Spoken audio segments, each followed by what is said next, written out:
O que você vai assistir agora não é uma simples ficção. As imagens foram recriadas por personagens fictícios apenas para ilustrar. Mas cuidado, o que está por trás delas aconteceu de verdade. A história dos irmãos Suzanne e Andreas von Richthofen é marcada por tragédia, mistério e muito sofrimento. Tudo começou em 2002, quando um crime brutal abalou o Brasil.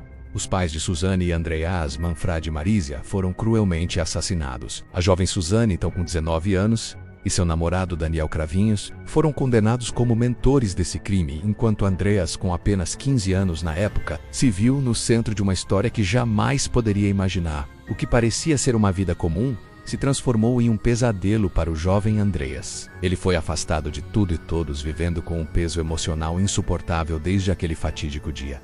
O isolamento de Andreas é algo notório. Enquanto Suzanne cumpria sua pena, ele se refugiou em um mundo solitário, onde as lembranças da tragédia o consumiam. Aos olhos de muitos, ele ficou preso no passado, incapaz de superar o sofrimento que a perda de seus pais causou. Mas o que será que ele realmente pensa sobre tudo isso? O que se passa na mente do irmão que sofreu tanto com essa perda e agora também com o peso de ver sua irmã tentar buscar uma reconciliação? E é justamente sobre essa tentativa de reaproximação que vamos falar agora. Mas antes de entrar nos detalhes, vale a pena refletir. O que realmente motivaria Suzanne a tentar se reaproximar de Andreas? Depois de tudo o que aconteceu, a história fica ainda mais intrigante quando consideramos os aspectos psicológicos e emocionais que envolvem esse encontro. É uma história que muitos não esperavam e que tem repercutido bastante. Após anos de confinamento, condenada por ser a mentora do assassinato dos próprios pais, Suzanne von Richthofen passou a viver uma vida longe da sociedade, tentando reconstruir sua história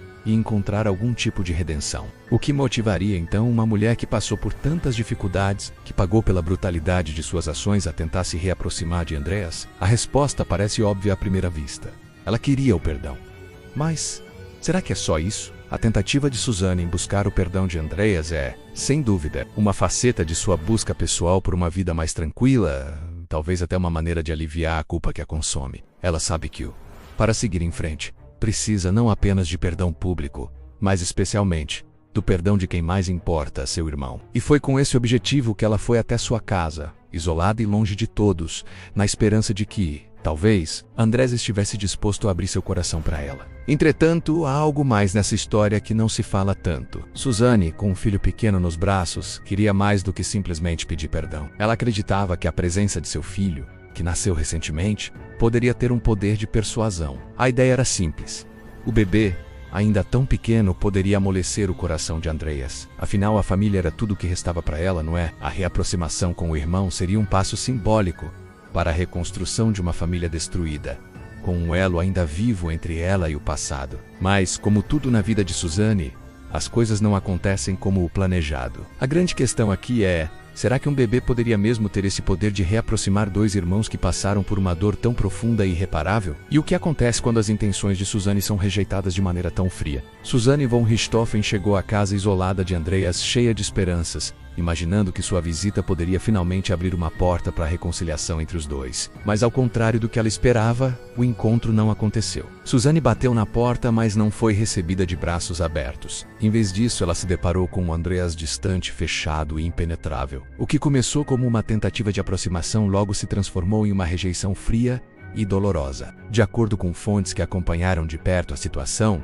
Andreas, que há anos vive isolado, se recusou a conversar com sua irmã. Ele não só ignorou a presença dela, como também deixou claro que não estava disposto a perdoá-la. A dor que ele carrega é profunda demais, e o sofrimento que ele ainda sente pela perda dos pais é um peso tão grande que ele não consegue dar espaço para a ideia de perdão. A rejeição de Andreas foi cruel, mas ao mesmo tempo compreensível. Ele não tinha condições emocionais de lidar com a presença de Suzanne, especialmente depois de tudo o que aconteceu. Agora pense um pouco.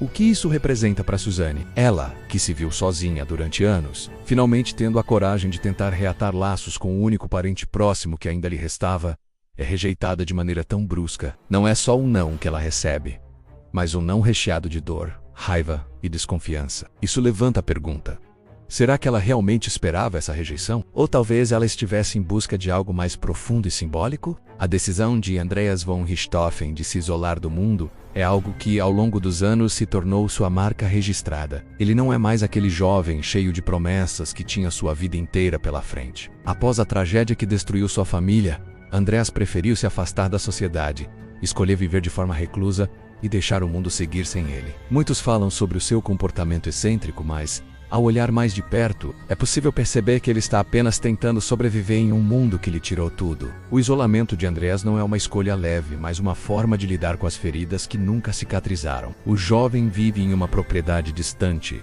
longe das grandes cidades, cercado por um cenário desolado e negligenciado. O imóvel onde ele reside é descrito por vizinhos como abandonado, com o mato crescendo descontroladamente e a piscina coberta de sujeira. Ele não tem interesse em interagir com ninguém, passando os dias em um estado de aparente apatia, com uma vida marcada por um silêncio inquietante. A rejeição à sua irmã, Suzanne, não é apenas um reflexo de seu rancor, mas uma manifestação do vazio que ele sente dentro de si. Alguns dizem que a alma de Andreas parece ter se perdido junto com seus pais naquele dia fatídico. Ele vive apenas fisicamente, sem realmente participar da vida ao seu redor. O trauma é tão profundo que em sua mente ele parece ter abandonado tudo que um dia fez sentido para ele. A visita de Suzanne não foi apenas uma tentativa falha de reaproximação, mas um choque brutal contra a realidade de um jovem que se vê sem saída, imerso em uma dor que parece não ter fim. O que é realmente impressionante é a falta de perspectiva que Andreas tem. Muitos vizinhos falam sobre o fato de ele parecer esperar a morte chegar, como se sua vida estivesse suspensa em um limbo. Mas será que essa escolha de viver à margem da sociedade é realmente uma forma de enfrentamento? Ou ele está, de fato, esperando que o tempo passe sem vontade de lutar? E o que isso significa para Suzanne? Será que ela entendia o quão profundo era o sofrimento de Andreas quando decidiu tentar se reaproximar dele? Suzanne sabia que a visita ao irmão não seria fácil. Ela estava ciente das cicatrizes profundas que ele carregava, mas de alguma forma ainda acreditava que o tempo e o amor poderiam suavizar as feridas. No entanto, Suzanne tinha um trunfo que acreditava que poderia mudar tudo.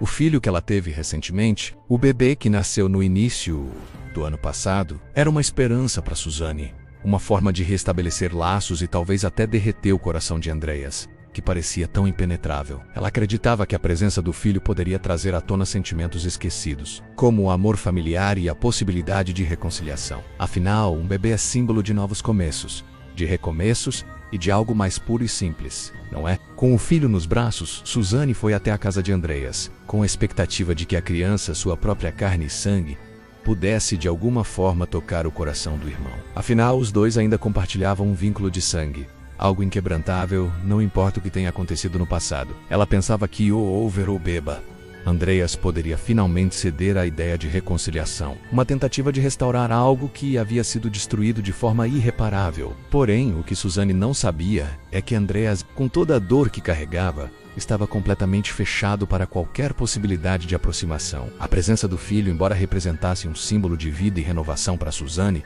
não teve o efeito esperado. Para Andreas, nada parecia mais distante do que a ideia de reatar laços familiares.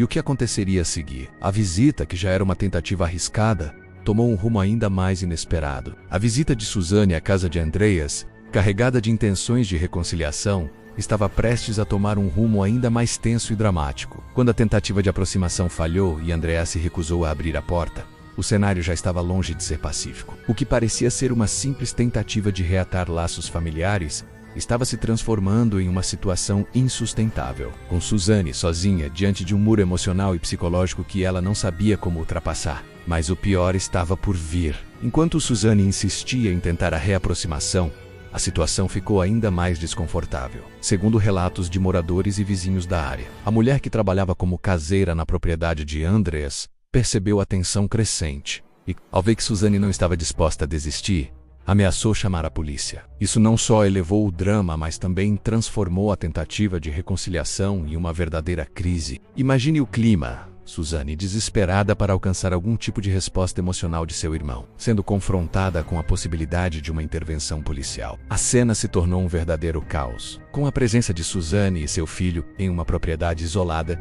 e o risco iminente de uma situação ainda mais conflituosa. Para muitos, foi o reflexo de um problema maior, a dificuldade de Andreas em lidar com seu próprio sofrimento e talvez com o fato de que sua irmã nunca parecia compreender a profundidade de suas feridas. O mais impressionante é que mesmo com tudo isso acontecendo, a atitude de Andreas não mudou. Ele continuou se isolando, mantendo-se fechado como sempre fez, e recusando qualquer tipo de ajuda ou carinho de quem quer que fosse. Essa cena de quase confrontação com a polícia trouxe à tona a realidade cruel da situação de Andreas. Uma pessoa que, apesar de ter herdado uma fortuna considerável, vive em total abandono emocional e físico. Ele não quer saber de ninguém e, como muitos relataram, parece não ter intenção de mudar seu modo de vida. E aqui surge uma questão profunda.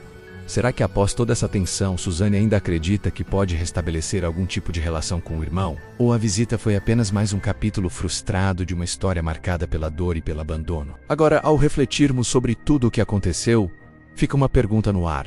O que será de Suzane e Andreas daqui para frente? Será que algum dia haverá uma chance de reconciliação verdadeira? Ou o passado continuará a pesar sobre eles, impossibilitando qualquer tentativa de cura? O tempo dirá. Mas o que é certo é que a história dos von Richthofen ainda tem muitos capítulos não escritos. E aí, o que você acha? Será que Suzane e Andreas algum dia conseguirão se reconciliar? Ou o passado continuará pesando sobre eles? Deixe sua opinião nos comentários, porque eu quero saber o que você pensa sobre essa história tão cheia de reviravoltas. E se você curtiu o vídeo, não se esqueça de deixar o seu like e se inscrever no canal para ficar por dentro de tudo o que acontece por aqui. Ative o sininho para não perder nenhum vídeo novo. Até o próximo e nos vemos em breve.